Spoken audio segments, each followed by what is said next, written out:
Well, I think wellness is just all encompassing of health. It's of just how you're feeling. I think wellness is not just you being, not having a disease. It's actually you feeling good and feeling inspired and feeling maybe like you did when you were a kid, where you're just light and happy all the time. There's a lot of people that don't feel that way. And I do think that your home environment can really play a big factor in that.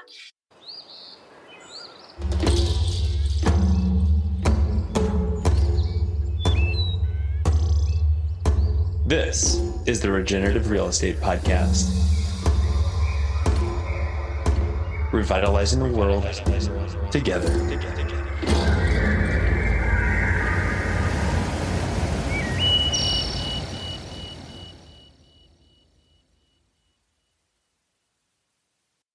Hey everybody, this is Neil Collins and I am the host of the Regenerative Real Estate Podcast. It's funny, I'm going to tell you a quick story. I used to be a part of Toastmasters before the world blew up with COVID. And I love to get up on stage and first thank the audience for the opportunity to speak with them. And I would always get feedback from the old timers saying, you do not need to thank us. We really need to be thanking you for coming up and delivering a speech to us.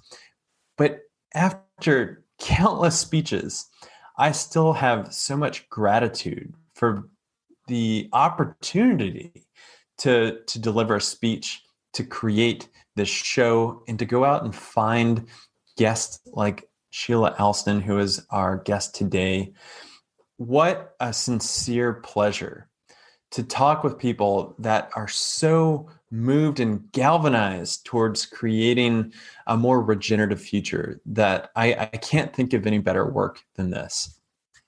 The reason why I invited Sheila Alston onto today's show is because I read a magazine in October that was the Wellness RE magazine. And I thought, oh my goodness, this is crazy. Here's someone that's not only a real estate agent out of San Diego, California, but here's a real estate agent that is talking about the same things that we're talking about on the Regenerative Real Estate Podcast. And the same thing that we're infusing our work at Latitude with is how do we help people and planet thrive together?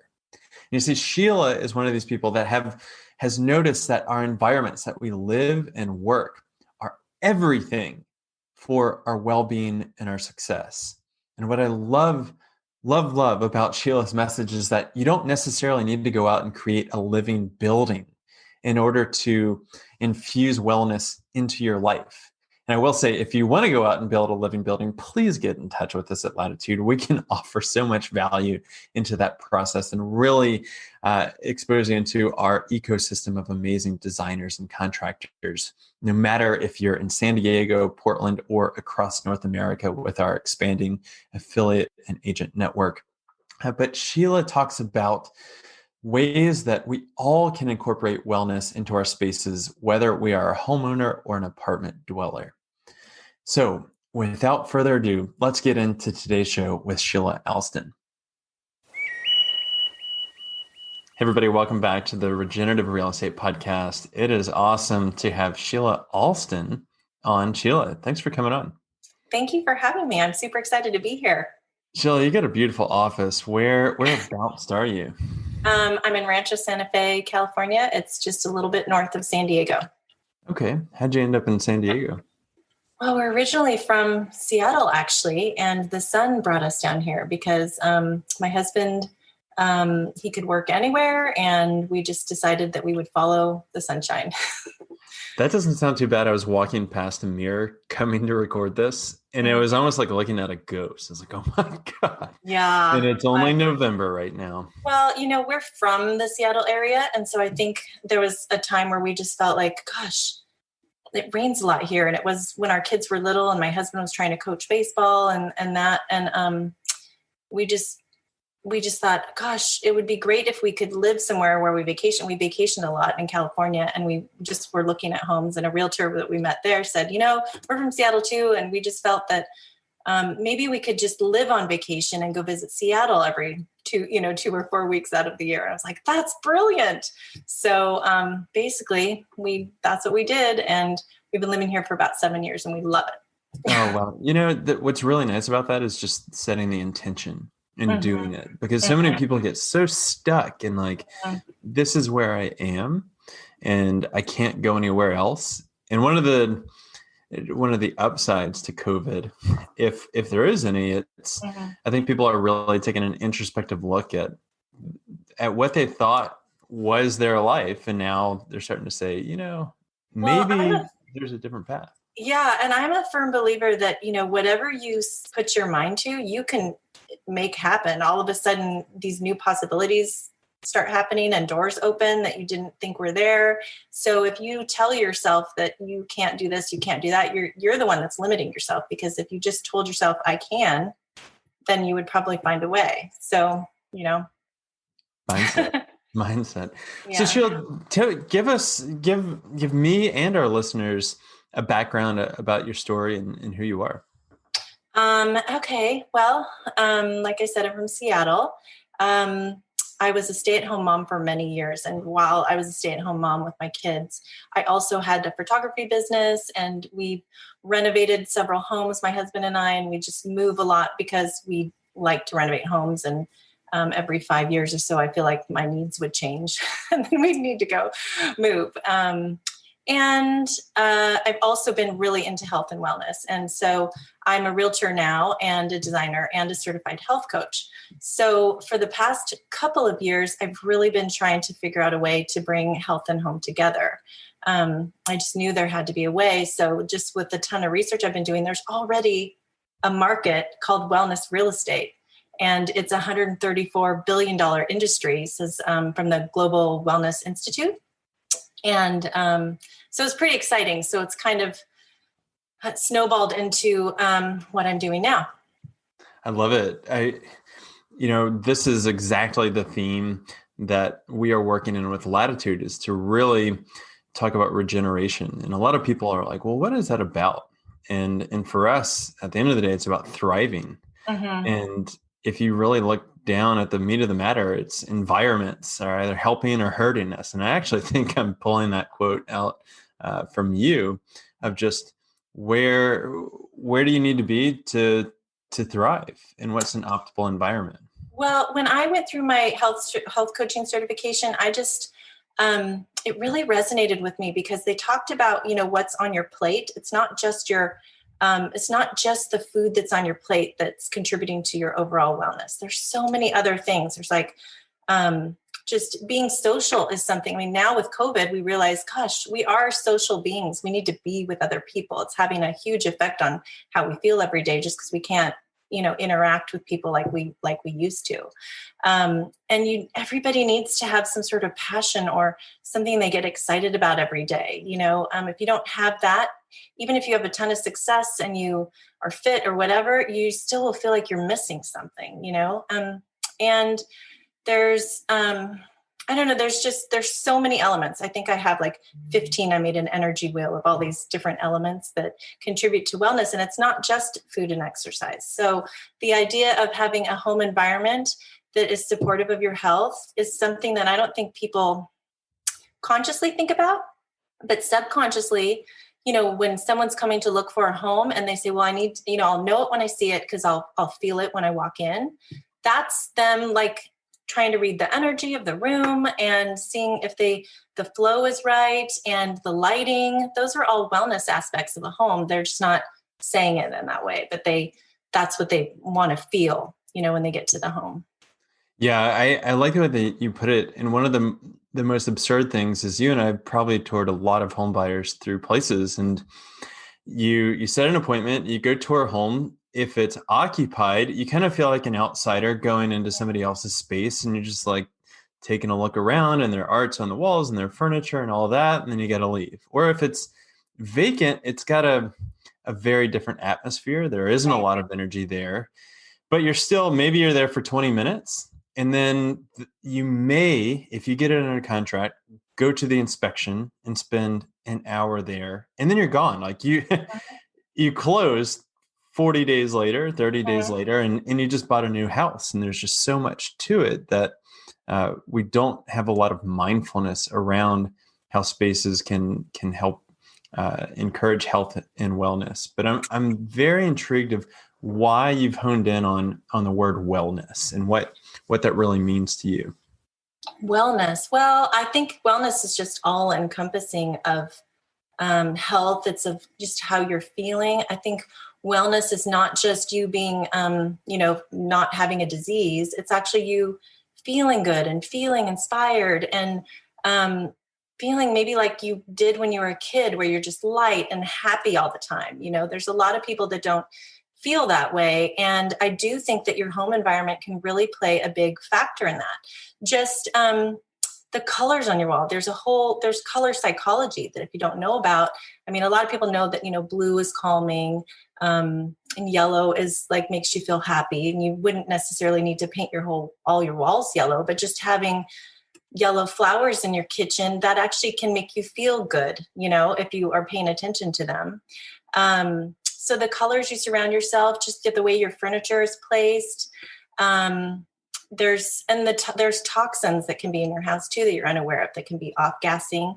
And of course, water quality and air quality is super important. But just by being aware of these things and making little changes in your environment can have a huge effect on how you feel every day and bring more joy into your life. And so that's just what I want to share with people, because I'm just inspired learning about it myself.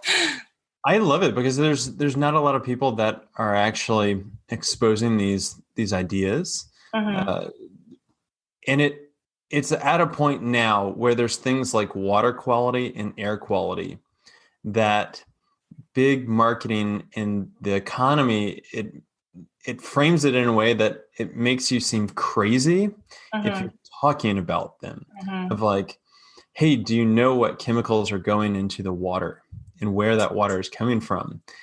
And most people are quite blasé that they just implicitly trust the municipality of, mm-hmm. oh, well, they're going to take care of us. But I don't know if anybody has listened or if you've listened to the Rich Roll podcast with Aaron Brockovich, but it will blow you away, especially being in California, mm-hmm. of just there's a lot of ignorance that is going on at the municipal level and in a very corrupt way of big companies that are pretty much getting in their way of and they have an impact on our watersheds and our water sources. And so it's I mean, I like to equate that with just the whole food movement that's been happening over the past 10 or 15 years. For a long time, we didn't know what was in our food. And it's having a huge amount of it's causing health effects people are having like health effects because of it. So they're getting sick or chronic illnesses and things, right? So it took the organic movement and people just really trying to figure out what's happening in our food system for people to become aware. And then now slowly there's changes that are being made, right? So I think it's the same with our home environment. For so long, everybody's just after profits and after, when people are just after making money, you make different choices. And if your goal is to provide, a healthy environment for your customers, that's a different goal than just let's build the cheapest, fastest build we can build that just provides 4 walls and, can make us the most money per square foot. So it's pretty exciting that new developers are forward thinking like that. And there's a whole movement. Like I said, there's $134 billion worth of money being spent every single year on projects like this. And according to the Global Wellness Institute, they say that there's 740 wellness lifestyle projects that are already have been built or being built or planned to be built right now. And so I think that's pretty exciting to learn about. So that's why I'm creating this magazine, because I want to share that with people and tell them about the different lifestyle projects and help them with how they can create a healthier home themselves. Yeah, I would love to plug your magazine, the Wellness RE magazine. I checked out your first copy. I believe that was in October.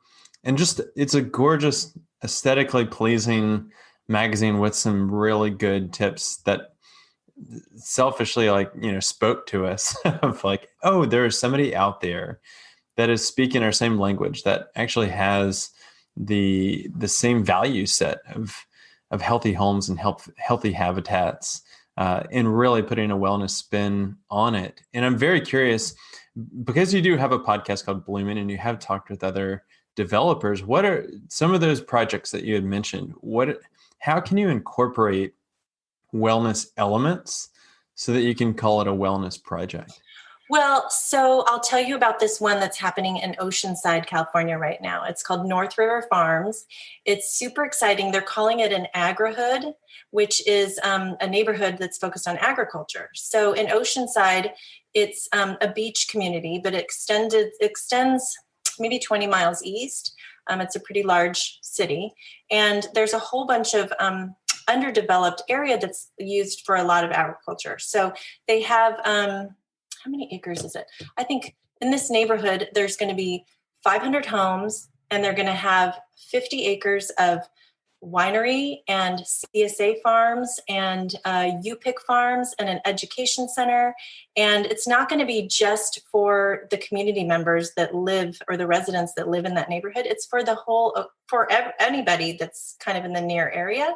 And they are going to create a Maker's Mark building where they have local artisans sell their goods, and they're going to have restaurants there. They're going to have dog parks and sidewalks. And they're really trying to create a place where people can go and spend their whole entire day there, have 2 meals there. They said that's their measure of success. If someone can come and have 2 meals there, they will feel good. And they want to just inspire people to grow food, right? And like know where their food is coming from. So the fact that you could have a community plot there if you are a resident, or that you can bring your kids to the education center and learn about farming, and that there's an actual CSA farm that's working right in your neighborhood.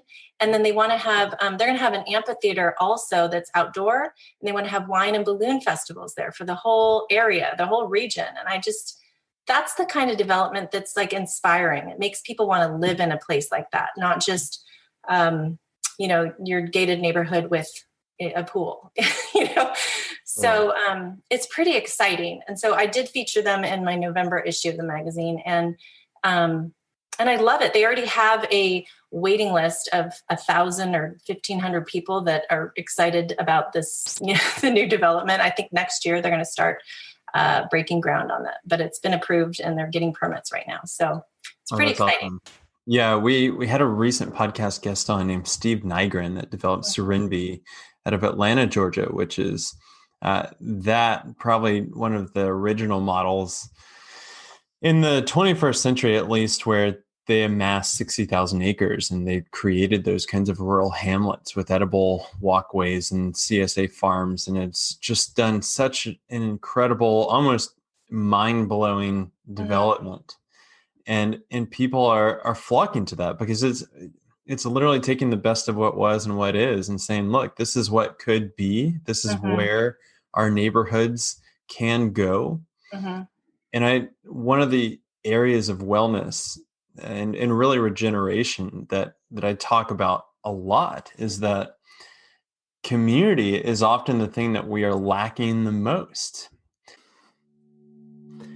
Hey everybody, this is Neil. We are going to get back to this great conversation in just 1 second. But I think it's fair to say that right now we are facing some pretty unprecedented challenges in the 21st century. I mean, you name it, environmentally, socially, economically, we've got some big problems that we need to overcome. And that's why, for me personally, and the people that work with us at Latitude, we want to dedicate our time and our energy so that we are not only working to put food on the table and a roof over our heads, but also make the world a better place. And so if you are at all interested in combining your sustainability values with a very powerful financial model of real estate, then I highly encourage you to check out what we are doing at Latitude. We are creating something truly special with a tribe of change agents that for now is working across North America. And hopefully one day in the future, with you coming on board, we can be working across the globe. So please check us out. You can go to www.chooselatitude.com, or you can find us on social media at latitude.realty on Instagram, and we are also on Facebook. Okay, let's get back into it. whenever people walk through those kinds of projects and those kinds of developments, they have this different feel to it. And they don't quite know what it is until they realize, oh, this is a community-oriented project. Right. Well, because when people come together, it's like synergistic. You're never, I mean, if you can't ever believe that you have all the ideas in the world and you're the best person. Clearly, if you work with other people, you inspire each other and you can come to a better solution than you can come to all by yourself. So just seeing these developments that are focused on community, this December's issue is all about this idea district that's in San Diego, and it's completely the opposite of an agri-hood. It's totally urban development, but super exciting because this developer he's been involved in transformative projects and he's addicted to them. So he wanted to create something downtown in San Diego that would draw young professionals and employers to have their base in downtown San Diego. So they called it the Idea District, but he didn't have a bunch of tenants and money to just build it. So what he did was he created an idea and just started talking to all the local business people and the politicians and the design district and the arts. And he wanted to bring inspiration and design and arts together for this whole, I guess it's a apartment building complex, but it's more than that, So it was super exciting to hear what they were doing there. And it's inspired all of these leaders to come together. And now they have, I think it's 32 blocks of this amazing idea district that's now a place where young professionals can go and they can live and they can play and they can eat good food and be social. And he said that when you bring smart people or bring anybody together, that it's like serendipitous. You're kind of creating these, he called it, what did he say? It was like creative collisions that you would have with people. So he wanted to create a space where these creative collisions could happen. So they have like this hub area that's downstairs where they have programming that's always there for different kinds of events and art events and work events and things, just to get people to be social and bump into each other and talk and make friends and have new inspiration and new ideas for whatever, they want to do in their lives. It was pretty great. Oh, that's so cool. It reminds me of so many different things, and like just having intentional design for community interaction is what I want to emphasize there. Sheila, I'm very curious, from buying a home to, like, if we're talking about not just new developments that is like created from a visionary and put down and then built from new, what can people do to incorporate wellness into their homes, either starting from, we need to find a new home, or if they're already in their existing home? Well, one thing that they can do is actually the easiest thing to do is just start decluttering, actually. You would be so surprised at how much stress clutter can bring in your life. So even from the moment that you walk in your front door or you walk into the mudroom or whatever, if you have a bunch of junk that you just like pile up there, that's the first thing you see when you walk in the door. That's going to subconsciously you're going to be, oh my gosh, I got to clean that up. And you're just not going to be in the same frame of mind as if you walked into a space that made you feel good. Maybe it's all clean and it's really well organized. So decluttering is really, it seems like a no-brainer, but it's a big one that can make you feel good. The other thing you can do is in your bedroom, you could just make your bed every day. And then maybe you'll feel like you're in a hotel. If you walk into a hotel room and your bed's already made, you can just relax and have calming colors in your bedroom. Those are two really simple, easy ways that I can think of off the top of my head that don't really require you, buying anything or looking into toxins or anything. Everybody can do that. And you'd be surprised at how good you will feel just by even just if you took a junk drawer that you have in your kitchen, I always get excited because inevitably it gets all junky after a few months because people don't not keep it organized. But if I just empty that out and clean out my junk drawer, I'm like, oh my gosh, my junk drawer is totally clean. It makes me feel good, right? So just taking little bits of your house and going through and doing that will make you feel so good. That's great. Those are actionable tips that are not going to cost anybody any money. And now that we're in the wintertime, I hope we have a lot more time to do that at our place as well. Yes. Well, and spring cleaning will be right around the corner. That is true. Well, is there any lasting or one last kind of nugget that you want to leave our listeners to where they can find your magazine and get in touch with you? Oh, sure. If someone's interested in just downloading the free issue, they can go to Wellness RE Mag. That's the name of it. It's Wellness RE for Wellness Real Estate. And so wellnessremag.com. And they can download the free issue and check it out. But yeah, I guess the nugget, I think if people can just maybe start becoming aware of your surroundings and notice how you feel in your environment. Are you stressed all the time? Are there, I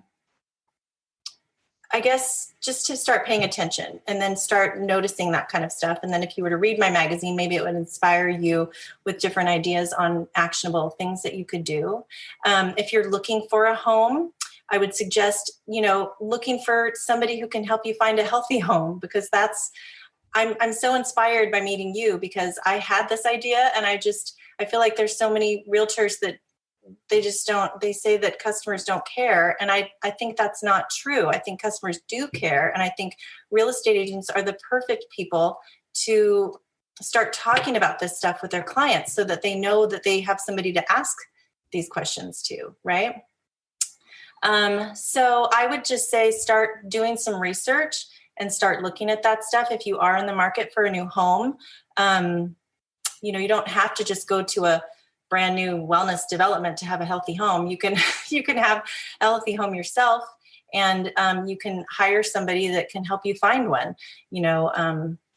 So I mean, when I was talking to you and your wife Alyssa, and you were just saying different things that you can do in your garden too that can make you happy and be more sustainable with all the different plantings you have. I was inspired when I went to your Instagram and saw those beautiful pictures.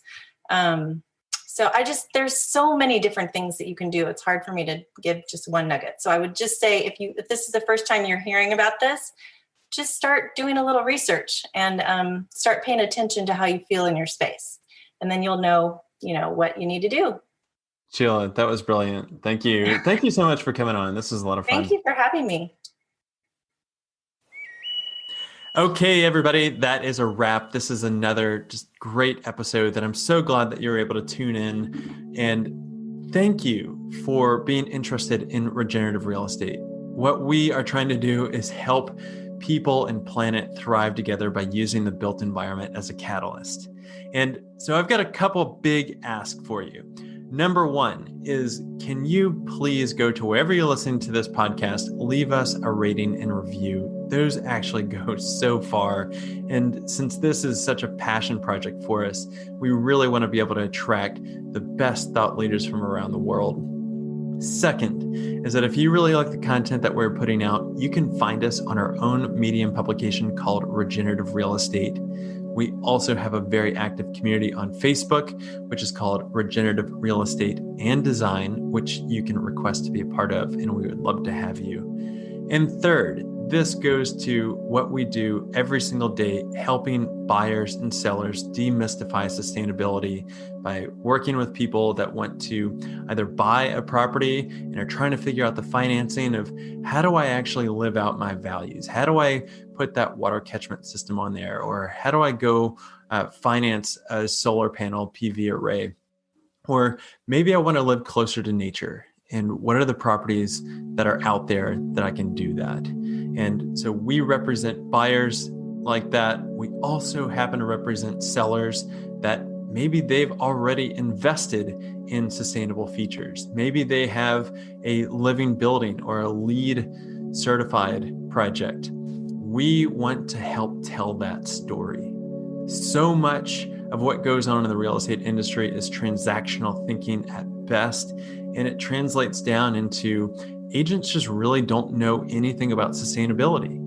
And for us, we think that the value is there, and we want to help highlight really the intrinsic value of it, not just the bedrooms and the baths and the square feet of what typical marketing goes on. So if you know of anybody that wants to buy or sell these kinds of properties that we're talking about, please reach out to us at Latitude, and be sure to subscribe for another great episode coming up next week.